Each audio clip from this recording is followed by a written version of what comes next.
আজ 27 ফেব্রুয়ারি শুক্রবার দেখে নিন আজকের বাছাই করা 15টি গুরুত্বপূর্ণ খবর। শুরুতেই হেডলাইন্স। বামফ্রন্টের সঙ্গে নওশাদদের আসন জট কাটল না। দক্ষিণবঙ্গে 8টি আসনে বাম শরিকদের আপত্তি। মাদক কাণ্ডে হুমায়ুনের জামাইকে পুলিশের তলব। তৃণমূলের প্রস্তাব ফেরানোর ফলে এসব করছে দাবি হুমায়ুনের। বঙ্কিমচন্দ্রের বংশধর বিজেপিতে যোগ দিলেন। বন্দে মাতারমকে পাথেয় করে উন্নত বাংলার ডাক বিজেপির। পাক সার্কাসের ইফতার পার্টিতে মুখ্যমন্ত্রী মমতা বন্দ্যোপাধ্যায়। বিধানসভা নির্বাচনের আগে টিকিট পাচ্ছেন না কাঞ্চন মল্লিক, কি প্রতিক্রিয়া দিলেন অভিনেতা। মুসলিম বুথে হারবে তৃণমূল, বিস্ফোরক দাবি শুভেন্দু অধিকারী। রুজিরা মামলায় স্বস্তির নির্দেশ কলকাতা হাইকোর্টের, কি বলল আদালত। অমিত শাহের বঙ্গ সফর কর্মসূচিতে পরিবর্তন, রবিবার রাতেই কলকাতায় পা রাখছেন। বাংলা পলিটিক্সের সমস্ত খবর প্রতিদিন সকালে দেখতে সাবস্ক্রাইব করুন আমাদের বি পলিটিক্স চ্যানেলটি। এবার আসছি বিস্তারিত সংবাদে। বামফ্রন্ট চেয়ারম্যান বিমান বসুর সঙ্গে জোটের জট কাটাতে মঙ্গলবার বৈঠক করেছিলেন আইএসএফ এর বিধায়ক নওশাদ সিদ্দিকী। দীর্ঘ আলোচনার পরে আলিমুদ্দিন স্ট্রিট থেকে বেরিয়ে নওশাদ সিদ্দিকী জানিয়েছেন বুধবার ফের বৈঠক হবে, তারপর সব জটিলতা কেটে যাবে। বুধবার ফের বৈঠক হলো, কিন্তু জটিলতা কাটলো না। দীর্ঘ বৈঠকের শেষে নওশাদ আলিমুদ্দিন স্ট্রিট থেকে বেরিয়ে বুধবার রাতে বলেন, আমরা বলেছিলাম আজকে মিটে যাবে, কিন্তু এখনো কিছু জায়গায় আলোচনা বাকি। আশা করছি কয়েকদিনের মধ্যেই সবটা ঠিক হয়ে যাবে। কোন কোন আসনে জট, সেই জট সিপিএম এর জন্য নাকি বাম শরিকদের জন্য, এই ব্যাপারে স্পষ্ট করে কিছু জানাননি নওশাদ। তবে আলিমুদ্দিন স্ট্রিট সূত্রে খবর, দক্ষিণবঙ্গের গোটা 8 আসন নিয়ে এখনো জট রয়েছে, যার অধিকাংশই বাম শরিকদের। নওশাদ স্পষ্ট করে দিয়েছেন তার দল নমনীয়, কিন্তু তাদের দলের যে গড়ের আসন, যেখানে তাদের মজবুত সংগঠন রয়েছে, সেই আসন তারা ছাড়বেন না। আলিমুদ্দিনে দাঁড়িয়ে নওশাদ বার্তা দিয়েছেন তিনি একই সঙ্গে নমনীয় আবার অনড়। সূত্রের খবর, নওশাদের সঙ্গে যোগাযোগ করেছিল হুমায়ুন কবিরের দল জনতা উন্নয়ন পার্টি। সেই প্রশ্নের জবাবে নওশাদ বলেন, যারা আমাদের জোটে আসার আহ্বান জানিয়েছে তাদের সঙ্গে বামেদের সেতু বন্ধন করার চেষ্টা করছি। 5 বছর আগের বিধানসভা নির্বাচনে আইএসএফ এর সঙ্গে বেশ কিছু আসনে বাম শরিকদের বন্ধুত্বপূর্ণ লড়াই হয়েছিল, কিন্তু এবার নওশাদরা সেসব চান না। ফলে চাপ পড়েছে প্রবীণ বিমান বসুর ওপর। এখন দেখার বামেদের সঙ্গে আইএসএফ এর সমঝোতা 100% কার্যকর হয় কিনা।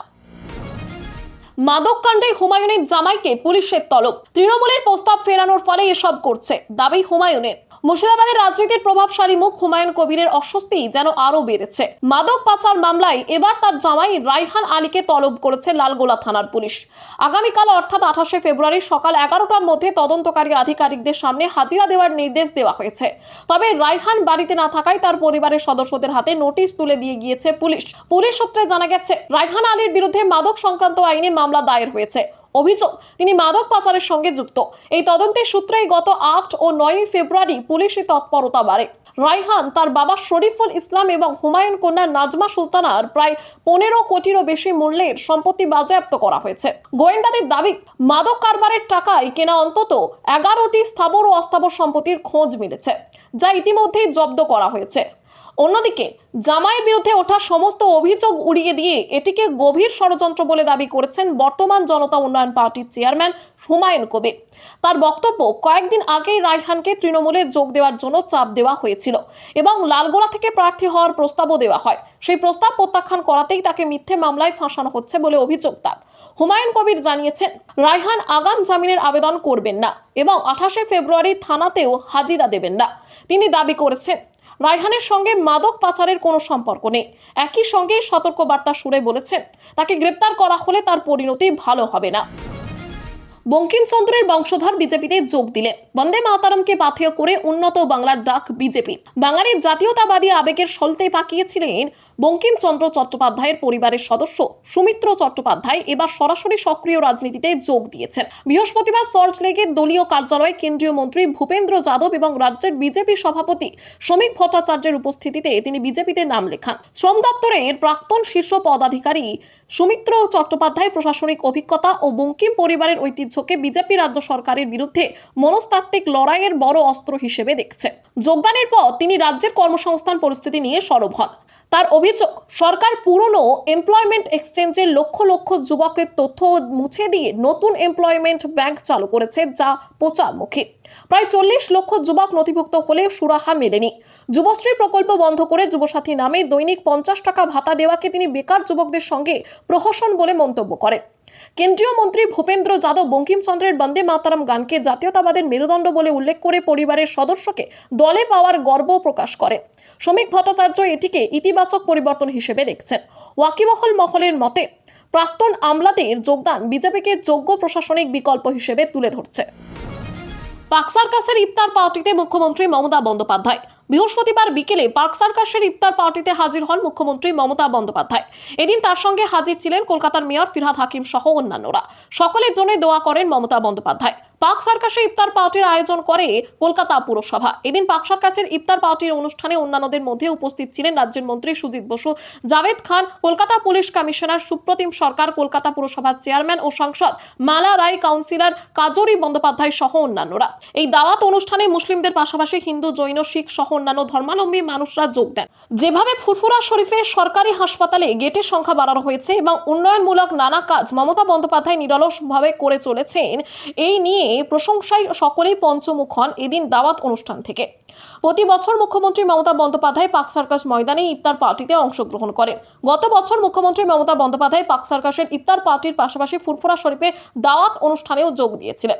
মুখ্যমন্ত্রী বলেন, ধর্ম যার যার উৎসব সবার, সব ধর্মকে তিনি সমানভাবে গুরুত্ব দেন। ঈদে রেড রোডে নামাজ অনুষ্ঠানে তিনি যেমন যান, তেমনি ইফতার পার্টিতেও সকলকে সঙ্গে নিয়ে তিনি যোগ দেন। রেড রোডে দুর্গাপুজোর কার্নিভালে তিনি যেমন হাজির থাকেন, তেমনি অন্যান্য ধর্মাবলম্বীদের অনুষ্ঠানেও হাজির হন মমতা বন্দ্যোপাধ্যায়। মঙ্গলবার ভবানীপুরে জৈন ধর্মাবলম্বী মানুষদের অনুষ্ঠানেও হাজির হয়েছিলেন মমতা বন্দ্যোপাধ্যায়।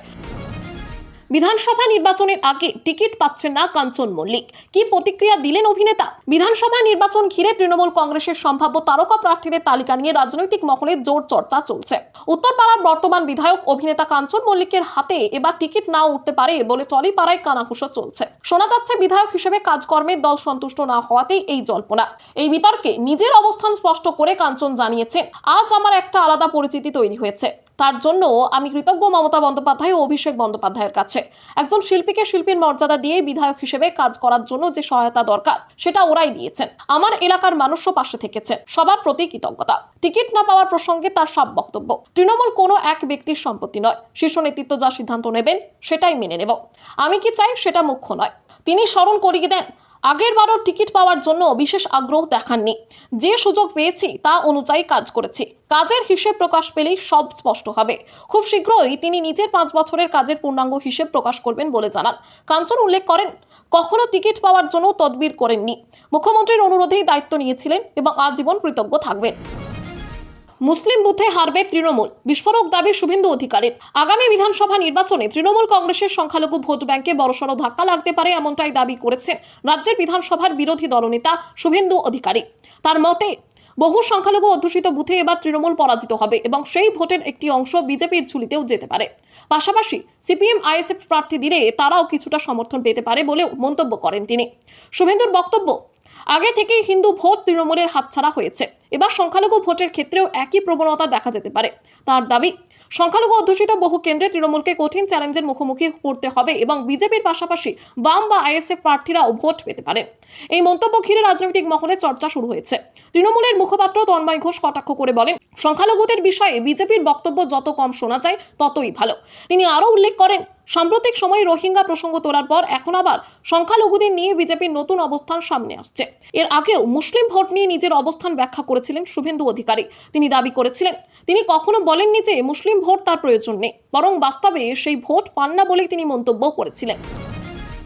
রুজিরা মামলায় স্বস্তির নির্দেশ কলকাতা হাইকোর্টে, কি বলল আদালত? অভিষেক বন্দ্যোপাধ্যায়ের স্ত্রী রুজিরা বন্দ্যোপাধ্যায়ের দায়ের করা মামলায় কলকাতা হাইকোর্ট অন্তর্বর্তীকালীন নির্দেশের মেয়াদ আগামী 24শে এপ্রিল পর্যন্ত বাড়িয়েছে। বিচারপতি কৃষ্ণা রাও জানিয়েছেন, এই সময়ের মধ্যে রুজিরার বিরুদ্ধে কোনো মানহানিকর বা অকারণে তার নাম জড়িয়ে সংবাদ মাধ্যমে প্রচার করা যাবে না। এমনকি 24শে এপ্রিল এই মামলার বিস্তারিত শুনানি করবেন বিচারপতি। রুজিরার অভিযোগ ছিল, রাজনৈতিক পরিবারের সদস্য হয়, তার নাম ইচ্ছে মতো সংবাদ মাধ্যমে ব্যবহার করা হচ্ছে। এর আগে বিচারপতি সব্যসাচী ভট্টাচার্য ইডিকে তদন্ত সংক্রান্ত তথ্য আগে সংবাদ মাধ্যমে প্রকাশ না করার নির্দেশ দিয়েছিলেন। পাশাপাশি সংবাদ মাধ্যমকে অকারণে তার নাম ব্যবহার থেকে বিরত থাকতে বলা হয়েছিল। আদালতের নির্দেশ অনুযায়ী তল্লাশি বা বাজেয়াপ্তের সময় কোনো লাইভ সম্প্রচার করা যাবে না এবং কেন্দ্রীয় তদন্তকারী সংস্থা আগে থেকে সংবাদ মাধ্যমকে জানাতে পারবে না বা তার সঙ্গে তল্লাশি চালাতে পারবে না। এমনকি এই সংক্রান্ত খবর প্রকাশের সময় অভিযুক্তের ছবি ব্যবহারেও নিষেধাজ্ঞা রয়েছে। রুজিরার দাবি, কয়লা ও শিক্ষক নিয়োগ দুর্নীতির মতো বিভিন্ন মামলায় তার নাম অযথা জড়ানো হয়েছে। আদালতের নির্দেশ অমান্য করলে সংশ্লিষ্ট সংবাদ মাধ্যমের বিরুদ্ধে আদালত অবমাননার মামলা করা যেতে পারে। অমিত শাহের বঙ্গ সফর কর্মসূচিতে পরিবর্তন। রবিবার রাতেই কলকাতায় পা রাখছেন অমিত শাহ। অমিত শাহ দুদিনের বঙ্গ সফরে 1 মার্চ কলকাতায় আসবেন এবং রাত 9:50 পৌঁছবেন। এরপর নিউ টাউনের একটি 5 তারা হোটেলে রাত্রিবাস করবেন। মূলত 3রা মার্চ দক্ষিণ 24 পরগনার পরিবর্তন যাত্রার সূচনার কথা থাকলেও সূচিতে পরিবর্তন এনে তিনি আগেই কলকাতায় আসছেন। পরদিন সকাল 11টা নাগাদ নিউ টাউন থেকে কলকাতা বিমানবন্দরে গিয়ে বিএসএফ এর হেলিকপ্টারে রায়দিঘির উদ্দেশ্যে রওনা দেবেন। দুপুর 12টার কাছাকাছি রায়দিঘি স্টেডিয়ামে রাজনৈতিক কর্মসূচিতে অংশগ্রহণ করবেন এবং পরিবর্তন যাত্রা শুরুর আগে দক্ষিণ 24 পরগনাকে লক্ষ্য করে বার্তা দেবেন। রাজনৈতিক মহলের মতে ডায়মন্ড হারবার লোকসভা কেন্দ্র এই জেলার অন্তর্গত হওয়ায় রায়দিঘিকে সূচনা স্থান হিসেবে বেছে নেওয়া হয়েছে। সেখানে সভা শেষে দুপুর 1:20 রায়দিঘি থেকে ফের হেলিকপ্টারে কলকাতা বিমানবন্দরে ফিরে বিকেল 2টোর মধ্যে পৌঁছে বিএসএফ এর বিশেষ বিমানে দিল্লির উদ্দেশ্যে রওনা দেবেন। এই সফরে তার মূল ফোকাস রায়দিঘি, যেখানে বিধানসভা নির্বাচনের আগে এসআইআর ও অনুপ্রবেশ ইস্যুতে বক্তব্য রাখার সম্ভাবনা রয়েছে। এসআইআরের মৃতদের পরিবারের সদস্যকে দেওয়া হবে চাকরি। মন্ত্রিসভার বৈঠকে বড় সিদ্ধান্ত। বৃহস্পতিবার রাজ্য মন্ত্রিসভার বৈঠকে একাধিক গুরুত্বপূর্ণ সিদ্ধান্ত নেওয়া হয়েছে। এসআইআর প্রক্রিয়ায় একাধিক ব্যক্তির মৃত্যু হয়েছে বলে অভিযোগ উঠেছে, যা চাপ বা আতঙ্কের কারণে ঘটেছে। এর ফলে বিএলও নাগরিক সহ অনেকের পরিবার ক্ষতিগ্রস্ত হয়েছে। মন্ত্রিসভা সিদ্ধান্ত নিয়েছে যে এসব ঘটনায় মৃত ব্যক্তিদের মধ্যে অল্প বয়সী বা পরিবারের একমাত্র উপার্জনকারীদের ক্ষেত্রে তাদের পরিবারের একজন সদস্যকে সরকারি চাকরি দেওয়া হবে। তালিকায় 60 জনের নাম নথিভুক্ত করা হয়েছে এবং তাদের হোম পদে নিয়োগ করা হবে। দক্ষিণ 24 পরগনা, পূর্ব মেদিনীপুর, বাঁকুড়া, বীরভূম সহ কয়েকটি জেলাকে এর আওতায় চিহ্নিত করা হয়েছে। আগামী মার্চ মাসের মধ্যে এই প্রক্রিয়া সম্পূর্ণ করা হবে। এছাড়া রাজ্যের সরকারি স্কুলগুলিকে বিশ্বমানের করতে 2500 কোটি টাকার স্কুল মান উন্নয়ন মেগা প্রকল্পের রূপরেখা অনুমোদিত হয়েছে। এশিয়ান ডেভেলপমেন্ট ব্যাংক 70% খরচ বহন করবে। 430টি ব্লকে অন্তত একটি করে মডেল স্কুল ও পিছিয়ে পড়া ব্লকে 2টি করে আধুনিক স্কুল গড়ে তোলা হবে। অত্যাধুনিক গ্রন্থাগার ও স্যানিটেশন ব্যবস্থার ওপর জোর দিয়ে শিক্ষামন্ত্রী ব্রাত্য বসু জানিয়েছে, বাংলা শিক্ষা ক্ষেত্র এখন দেশের শীর্ষ সারিতে। অন্যদিকে আলু চাষিদের সুরক্ষায় 2025-2026 মৌসুমে মার্চ থেকে কেজি প্রতি 9.50 টাকা দরে সরাসরি আলু কেনা শুরু হবে। দিলীপ ঘোষকে ঘিরে জয় বাংলা বনাম জয় শ্রীরাম স্লোগান। উত্তেজনা ছড়ালো বাঁকুড়ায়। বাঁকুড়ার কোতলপুরে দিলীপ ঘোষকে ঘিরে স্লোগান ও পাল্টা স্লোগানে উত্তেজনা ছড়ালো এলাকা জুড়ে। বৃহস্পতিবার কোতলপুর বাজারে বিজেপির এক কর্মসূচিতে উপস্থিত ছিলেন রাজ্যের বিজেপির প্রাক্তন সভাপতি দিলীপ ঘোষ। অভিযোগ, তার মিছিল চৌরাস্তা মোড়ে পৌঁছতেই রাস্তার ধারে দাঁড়িয়ে থাকা তৃণমূলের কর্মী সমর্থকরা জয় বাংলা স্লোগান দিতে শুরু করেন। এরপর কোতলপুর বিজেপি মণ্ডল সভাপতির নেতৃত্বে বিজেপির কর্মী সমর্থকেরা ঘটনাস্থলে এসে পাল্টা জয় শ্রীরাম স্লোগান তোলেন। কিছুক্ষণের মধ্যেই দুপক্ষের স্লোগানকে ঘিরে এলাকায় উত্তেজনার পরিস্থিতি তৈরি হয়। জয় বাংলা স্লোগান দেওয়া তৃণমূল কর্মী সুমন চৌধুরীর দাবি, এই স্লোগান বিজেপির বিরুদ্ধে প্রতিবাদের প্রতীক। তার কথায়, সবাই মিলে জয় বাংলা বললে আগামী নির্বাচনে বিরোধী শক্তিকে খুঁজে পাওয়া যাবে না। অন্যদিকে বিজেপির কোতলপুর মণ্ডল সভাপতি কেশবী নাগা অভিযোগ করেন, এই স্লোগান দিয়ে বিজেপিকে দমিয়ে রাখা যাবে না। তিনি দাবি করেন, বিজেপি কর্মীরাও পাল্টা জয় শ্রীরাম ধ্বনি তুলে জবাব দিয়েছেন। একই সঙ্গে তিনি হুঁশিয়ারির সুরেও বলেন, এদিন শুধু প্রতিক্রিয়া দেখানো হয়েছে, ভবিষ্যতে আরও কড়া পদক্ষেপ নেওয়া হতে পারে। তবে গোটা ঘটনাকে হালকা সুরেই দেখছেন দিলীপ ঘোষ। তৃণমূল কর্মীদের স্লোগান প্রসঙ্গে তার মন্তব্য, তাকে দেখলে সবাই উৎসাহিত হয়। তৃণমূল তাদের মতো স্লোগান দেবে আর বিজেপি নিজেদের মতো জবাব দিচ্ছে। অষ্টম শ্রেণীর ছাত্রদের এগুলো আমরা কেন পড়াচ্ছি? এনসিইআরটির বই নিয়ে অসন্তোষ প্রকাশ মোদির। এনসিইআরটির অষ্টম শ্রেণীর সমাজ বিজ্ঞান বইতে একটি বিশেষ চ্যাপ্টারকে কেন্দ্র করে বিতর্ক তৈরি হয়েছে। বইটিকে পুরোপুরি নিষিদ্ধ করেছে সুপ্রিম কোর্ট। প্রধানমন্ত্রী নরেন্দ্র মোদী ইসরায়েলের থেকে অসন্তোষ প্রকাশ করেছেন। ঘটনার সঙ্গে জড়িতদের চিহ্নিত করে দোষীদের দ্রুত শাস্তি দিতে হবে বলে কড়া বার্তা দিয়েছেন। তিনি তীব্র ভর্ৎসনা করে বলেন, বিচার বিভাগীয় দুর্নীতি নিয়ে আমরা অষ্টম শ্রেণীর ছাত্রছাত্রীদের কি পড়াচ্ছি? কারা এগুলো দেখাশোনা করছে? কারা সিলেবাস তৈরি করছে? যারা এই ঘটনার সঙ্গে জড়িত তাদের জবাবদিহি করতে হবে। কেন্দ্রীয় শিক্ষামন্ত্রী ধর্মেন্দ্র প্রধান দুঃখ প্রকাশ করেছেন। তিনি বলেন, আমরা বিচার বিভাগকে সম্মান করি। সরকারের পক্ষ থেকে বিচার বিভাগের প্রতি অসম্মান করার কোনো উদ্দেশ্য ছিল না। আমরা এই বিষয়টিকে খুব গুরুত্ব সহকারে নিচ্ছি। আমরা বিচার বিভাগের সিদ্ধান্ত সম্পূর্ণভাবে মেনে চলব। যা ঘটেছে তাতে আমি গভীরভাবে দুঃখিত। বৃহস্পতিবার সুপ্রিম কোর্ট নির্দেশ দিয়েছে, অষ্টম শ্রেণীর বইটিকে অনলাইন বা অফলাইন সব জায়গা থেকে নিষিদ্ধ করতে হবে। প্রধান বিচারপতি বলেন, কারা এই সিলেবাস তৈরি করেছে, দায়ীকে তা খুঁজে বের করা আমার কর্তব্য। দোষীরা অবশ্যই শাস্তি পাবে। আমরা এই মামলা এখনই বন্ধ করছি না। পাঠ্যপুস্তকে এই ধরনের বিষয়বস্তু বিচার বিভাগ সম্পর্কে জনসাধারণের ধারণার ওপর প্রভাব নিয়ে গুরুতর উদ্বেগ প্রকাশ করে। 3 বিচারপতির বেঞ্চের পর্যবেক্ষণ এটি বিচার বিভাগকে অপমানিত করার এবং প্রাতিষ্ঠানিক কর্তৃত্বকে দুর্বল করার লক্ষ্যে একটি গভীর সুপরিকল্পিত ষড়যন্ত্র। যদি এটা নিয়ন্ত্রণ না করা হয় তাহলে জনসাধারণের ধারণা এবং তরুণদের মনে বিচার ব্যবস্থার পবিত্রতা ক্ষুণ্ণ হবে। যে এই ঘটনার সঙ্গে জড়িত তাদের কাউকে রেয়াত করা হবে না। দায়ীকে তা খুঁজে বের করার জন্য গভীর তদন্তের প্রয়োজন। খবর আজকের মতো এখানেই শেষ। আবার আসছি আগামীকাল সকালে। পরবর্তী খবরের জন্য সাবস্ক্রাইব করুন আমাদের বি পলিটিক্স চ্যানেলটি।